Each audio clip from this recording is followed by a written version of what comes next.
Livro Memória de um Suicida, pelo espírito Camilo Cândido Botelho. Capítulo 22. Últimos traços.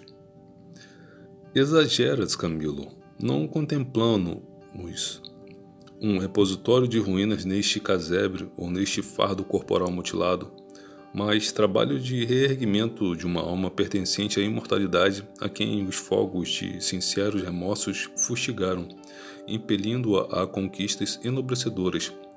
Profundamente arrependido do passado mal, como deves recordar, Mário traçou ele mesmo o mapa de expiações que aí vês, enquanto o suicídio por enforcamento forneceu a origem da enfermidade nervosa e da insuficiência vibratória dos aparelhos faríngeos, uma vez que o seu organismo perispiritual se viu grandemente atingido pelas repercussões dali advindas, o que vem demonstrar ser todo este lamentável presente obra do seu próprio passado e não punição provinda de um juiz austero ou inclemente que se desejaria vingar. Contemplas ruínas, dizes? Pois bem, destes escombros ruinosos, cuja visão de amargura despontará para teu amigo Mário Sobral a alvorada de progressos novos, porquanto aqui se refazendo estará solvida a dívida desonrosa que o atava às galés do remorso, reabilitando-o perante a si mesmo e perante as leis que infringiu.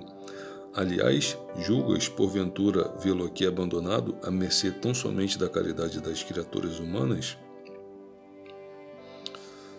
Enganaste, pois não é antes pupilo da legião dos servos de Maria?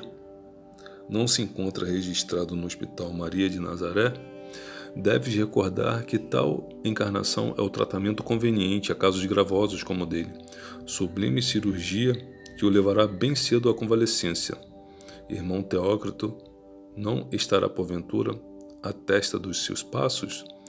Vigilantes e enfermeiros do hospital, como do departamento a que pertenço, não o assistem carinhosamente, por ele velando como por enfermo grave, diariamente transfundindo energias, coragem e esperança, sempre novas e mais sólidas, na sublime preocupação de ajudá-lo a remover as pesadas montanhas das iniquidades levantadas em seu destino pelos atos por ele próprio cometidos à revelia do bem?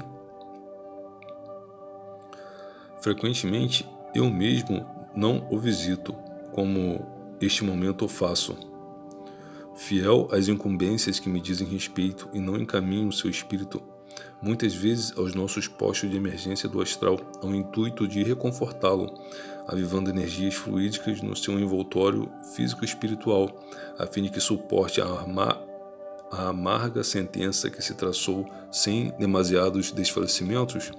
Não sabes, ademais, que se arrasta entre sorrisos de uma conformidade que vem construindo vitória insofismável no ciclo expiatório inapelável que lhe cumpre vencer?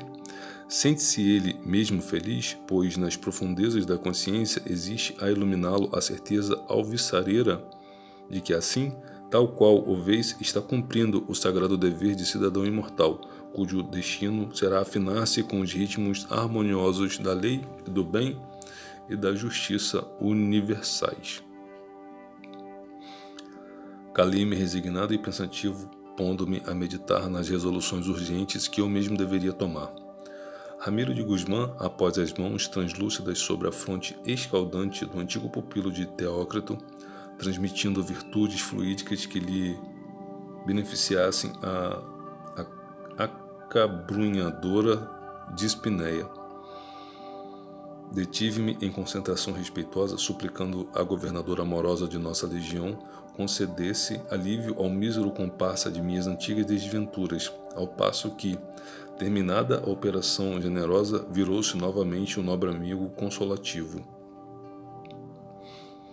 A providência nos enseja caminhos de glórias, meu caro amigo, em lutas fecundas entre lágrimas e oportunidade de redenção. E, no trajeto, concede aos penitentes arrependidos compensações que frequentemente não estarão à altura de apreciar todos os impositivos criados pelo estágio de um fardo carnal. Virou-se para um ângulo sombrio do casebre que eu deixara de examinar, preocupado com o quadro apresentado pela presença de Mário reencarnado, e apontou para uma forma que, humilde e silenciosa, velava o doente, enquanto costurava remendos em fatos já rotos, e disse: "Vês esta pobre mulher? Não poderás sequer avaliar o excelente trabalho de redenção que, sob as vistas do excelso mestre,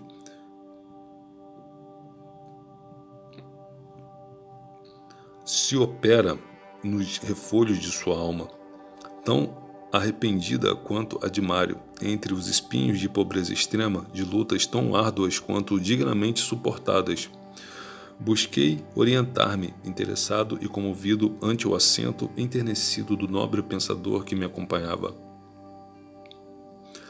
Ao lado da porta de entrada, única existente no paupérrimo domicílio, procurando um pouco de claridade que a auxiliasse no trabalho o mínimo em que se entretinha, destaquei uma mulher de cor negra, pobremente vestida, porém asseada, aparentando cerca de 50 anos. De sua fisionomia serena transpareciam singeleza e humildade. Admirado, interpelei o caridoso mentor. "Não a conheço. De quem se trata?" "Faze tu mesmo um esforço, Camilo. Penetra as ondas vibratórias do seu pensamento, que progride no trabalho das recordações, e vê o que sucedeu há cerca de 40 anos, ou seja, na época em que retornou Mário ao círculo carnal terreno." Obedecia intrigado enquanto a mulher negra se aproximava do enfermo, ministrando-lhe certa medicação homeopata, carinhosamente levantando-lhe a cabeça para, em seguida, retornar ao trabalho. Em derredor, o silêncio convidava à eclosão das recordações. Entardecia lá fora o sol feérico do Brasil, esbraseava o ocidente com seus raios ardentes de ouro festivo, iluminando o firmamento com 1000 reflexos coralinos. Cá dentro, a mulher pensava, em torno do seu cérebro as imagens se erguiam, as agitações e sequências caprichosas, enquanto, apavorado e comovido, eu lia e compreendia como um edificante livro aberto diante de meus olhos. Mário renascera em um lupanar. Sua mãe, inconformada com a maternidade, observando, para cúmulo de desgraça, a mutilação deprimente e vendo o filho sem forças para soltar os álacres vagidos do recém-nascido, meio sufocado por contrações espasmódicas, qual se mãos férreas o desejassem prematuramente estrangular, encheu-se de horror e prorrompeu em excruciante pranto, repelindo o monstrengo que concebera. Tratava-se de infeliz pecadora, a quem a maternidade seria empecilho à continuação da liberdade que se permitia. Contra a feita, pois, confiou o miserável rebento a uma pobre lavadeira que vivia pelas imediações, honestamente curvada sobre as duras tarefas impostas pela pobreza, prometendo gratificá-la mensalmente pelos serviços prestados ao pequenito.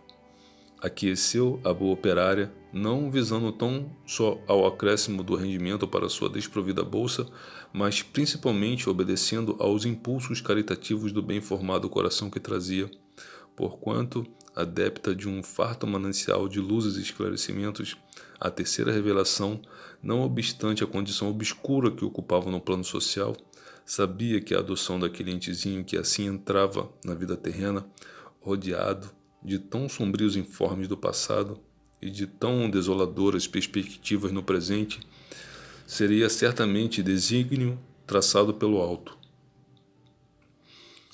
Recebeu-o, pois, em sua humilde choça, procurando amá-lo quanto possível, já que a sua porta batia ao nascer. Tinha ainda uma filha menina de 10 anos, pensativa e trabalhadora, e que obedientemente cooperava com a mãe nas lides difíceis de cada dia. Afeiçoou-se ao irmãozinho que o destino lançara em seus braços e, para auxiliar o esforço materno, criou pacientemente o desgraçado enfermo, dedicando-se durante 40 anos à desvanecedora missão, como jamais o faria uma grande dama.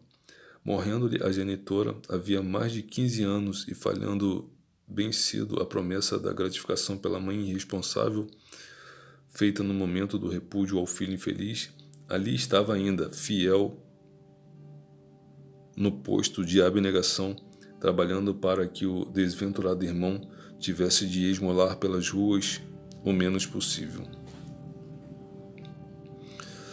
Aproximei-me da mulher e, num gesto de agradecimento pelo muito que vinha concedendo ao meu amigo querido, descansei a destra sobre aquela fronte negra que, para mim, naquele momento era como se aureolasse de adamantinos fulgores.